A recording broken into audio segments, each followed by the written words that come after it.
Bapak Ibu Saudara-saudari terkasih, salam dalam kerahiman Tuhan. Yakinlah bahwa Yesus sangat mencintai saya, Anda dan kita semua.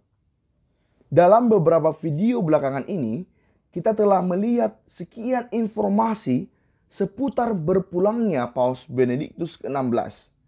Dan satu tokoh yang cukup terkait dengan momen ini ialah Uskup Agung George Ganswein, yang merupakan mantan sekretaris pribadi Paus Benediktus ke-16. Kita pernah menampilkan informasi tentang Uskup George Ganswein ini dalam salah satu video terkait bagaimana ia sungguh mengalami kehancuran secara manusiawi lantaran berpulangnya Paus Benediktus ke-16. Dan informasi komentar yang saya dapat dalam video itu cukup menarik. Yaitu ternyata ada yang memuji ketampanan Uskup George Ganswein ini. Bahkan dalam salah satu komentar juga dikatakan, ada yang memberi informasi bahwa sebelumnya sekretaris pribadi Paus Benediktus ini pernah mendapat sorotan media lantaran ketampanannya. Saya tertarik untuk mendalaminya karena menurut saya ada satu pesan yang bisa kita ambil dari fenomena ini. Pertanyaan yang membantu kita untuk sampai pada hal itu ialah, kan sekretaris Paus Benediktus ke-16 adalah seorang pria tampan. Bahkan dia pernah dijuluki mirip dengan seorang aktor Amerika terkenal, yaitu George oleh media Italia. Namun, mengapa Uskup Agung George Ganswein ini mau menjadi seorang imam dengan suatu konsekuensi mesti hidup selibat tidak menikah? Ganteng-ganteng kok tidak menikah? Ini tentu menjadi suatu pertanyaan yang membantu kita untuk melihat sesuatu yang indah dari ketampanan Uskup George Ganswein ini. George Ganswein adalah seorang Jerman sama seperti Paus Benediktus ke-16. Seperti Paus Benediktus, Ganswein dibesarkan di lingkungan pedesaan Katolik yang indah dan cukup kuat di Jerman. Ia adalah anak seorang pandai besi yang menjadi pemilik bisnis mesin pertanian.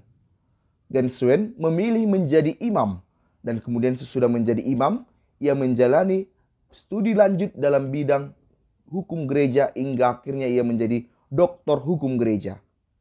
Ia terpilih kemudian menjadi sekretaris pribadi Kardinal Ratzinger dan lanjut menjadi sekretaris pribadi selama masa kepausan Paus Benediktus dan juga setia menemani Paus Benediktus hingga akhir hayat Paus Benediktus.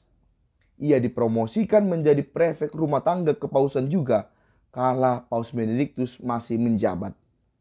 Sebagai prefek, Ganswein bertugas mengatur semua audiensi pribadi dan publik Paus Benediktus serta jadwal hariannya kala itu. Dari segi paras memang perlu diakui bahwa George Ganswein adalah seorang pria yang tampan. Saking tampannya seperti yang kita katakan tadi, George Ganswein yang kala itu masih menjadi seorang imam, pernah menjadi cover sebuah majalah Italia, Vanity Fair, pada 15 Januari 2013. Uskup George Ganswein yang masih kala itu seorang pastor, tampil pertama di sampul majalah Vanity Fair. Dan perlu kita ketahui, biasanya yang menjadi cover dari majalah itu ialah bintang atau model Hollywood. Tetapi yang mengherankan ialah justru kali itu yang menjadi covernya adalah seorang imam, yakni sekretaris pribadi Paus Benediktus ke-16. Kala itu, sampul majalah edisi Italia itu menampilkan Uskup Agung Ganswein yang berusia 56 tahun tampak tersenyum. Matanya yang biru bersinar. Tulisan tentang Uskup George Ganswein ini berjudul Pastor George menjadi tampan bukanlah dosa. Majalah inilah yang pernah menyebut Uskup Agung Ganswein mirip dengan aktor Amerika, yaitu George. Sebenarnya mereka membuat Ganswein sebagai cover dalam rangka menghormati pentabisan Pastor George menjadi Uskup Agung. Meskipun foto wajah Pastor Ganswein menjadi cover dalam majalah itu, namun Uskup Ganswein mengatakan dengan jujur bahwa ia tidak pernah diwawancarai untuk artikel tersebut, dan juga bahwa ia tidak pernah diminta atau memberikan diri untuk berfoto, berpose dalam kepentingan menjadi cover dari majalah itu. Foto yang dipakai oleh media itu bukan dari suatu proses pemotretan, melainkan diambil dari salah satu foto yang pernah ada milik George Ganswein. Perihal bahwa majalah tersebut menjadikannya sebagai cover majalahnya, George Ganswein mengatakan, koran-koran Italia yang lain sebenarnya telah memulai hal ini, dan mereka menulis artikel yang sangat memuji tentang saya. Awalnya itu mengejutkan saya, dan sejujurnya saya juga merasa kesal. Saya tidak tahu harus berbuat apa. Haruskah saya mengatakan sesuatu, ataukah saya mengabaikannya saja? Akhirnya saya memutuskan untuk mengabaikannya, dan sekarang seiring waktu, saya kian terbiasa dengan hal-hal tersebut. Selain itu, Uskup Ganswein juga pernah mengadakan wawancara dengan Radio Vatikan, di mana salah satu topiknya membahas perihal ketampanannya yang banyak dipuji orang. Dalam kesempatan itu ia juga mengatakan, saya tidak pernah mengalami masalah dengan apa yang disebut dengan skandal seks. Saya selalu memiliki hubungan yang tenang dan alami dengan wanita. Tentu saja di masa muda ada saja wanita yang senang saya temui. Dan tentu saja juga ada orang lain yang bahagia ketika bertemu saya. Ganswein memang cukup tampan dan juga menjaga kesegaran tubuhnya. Ia rutin berolahraga yaitu bermain tenis dan bermain ski. Inilah informasi yang kita peroleh terkait sosok sekretaris pribadi Paus Benediktus ke-16 yang konon diakui cukup tampan. Dan kini saatnya kita menarik nilai-nilai yang penting dari fenomena itu. Yang pertama mau kita lihat ialah bahwa panggilan Tuhan tidak memandang rupa. Siapapun bisa dipanggil untuk menjalani panggilan yang luhur mulia ini. Karena itu sebenarnya kelirulah mengatakan ganteng-ganteng kok jadi imam. Bahkan dalam arti tertentu hal ini harus dimengerti sebagai suatu persembahan yang terbaik yang diberikan bagi Tuhan. Karena kalau mempersembahkan sesuatu kepada Tuhan, haruslah yang terbaik. Tentu yang terbaik bisa dalam berbagai konteks. Panggilan itu faktanya membuat kita berani mengorbankan apapun. Dan hal itu telah ditunjukkan oleh Uskup Ganswein. Termasuk bahwa seorang yang ganteng, yang tampan, ia berpeluang besar untuk mendapatkan pasangan yang cantik atau sebaliknya. Namun panggilan Tuhan membuat seseorang rela melepaskan itu semua.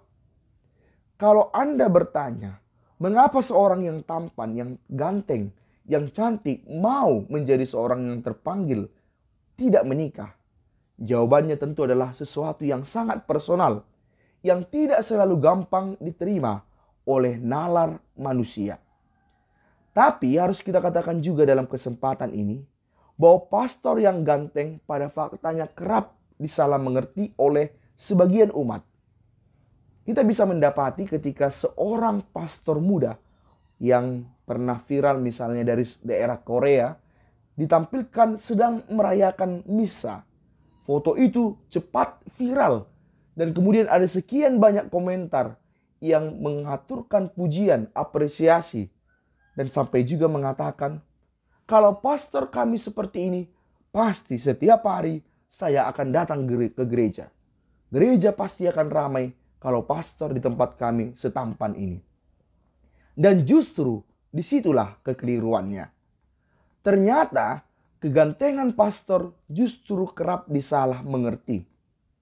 Karena motivasi merayakan Ekaristi oleh umat bukan lagi dalam rangka menjumpai Allah, namun sekedar untuk melihat pastornya yang tampan. Ya tentu saja kita bisa mengatakan hal ini adalah sesuatu yang manusiawi.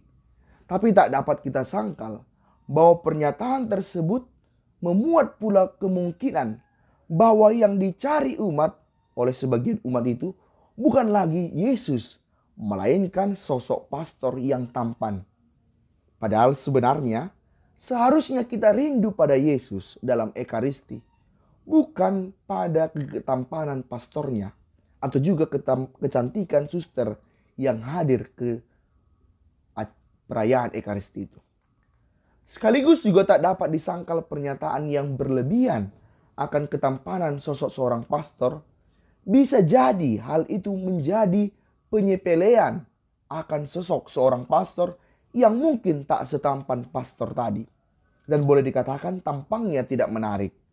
Mungkin seperti saya ini misalnya, dengan tampang pas-pasan atau bahkan boleh dikatakan buruk rupa secara duniawi.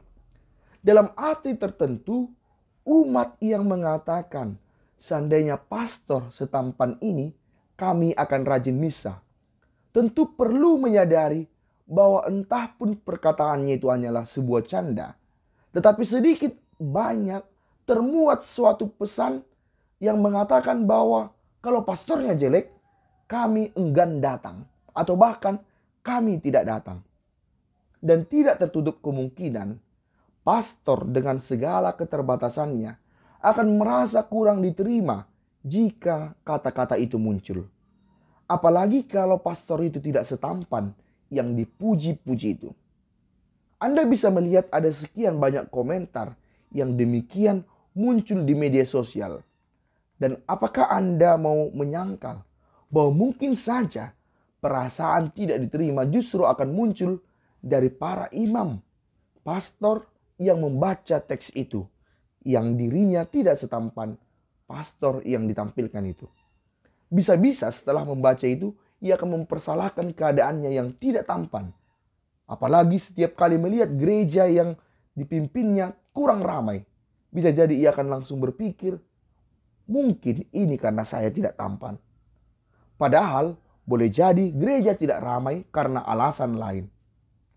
Karena itu, meski bukan mau menyudutkan mereka yang memuji ketampanan seorang pastor, misalnya tadi Uskup Agung George Ganswein, sekretaris pribadi Paus Benediktus ke-16, sebagaimana sering muncul di media sosial, saya mau mengajak kita untuk menerima, menghormati para imam kita, para pastor kita, yang entah bagaimanapun fisiknya.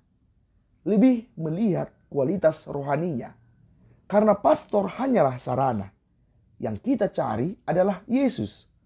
Maka sebenarnya hal itu bisa kita alami, entah dalam diri pastor yang tampan maupun tidak.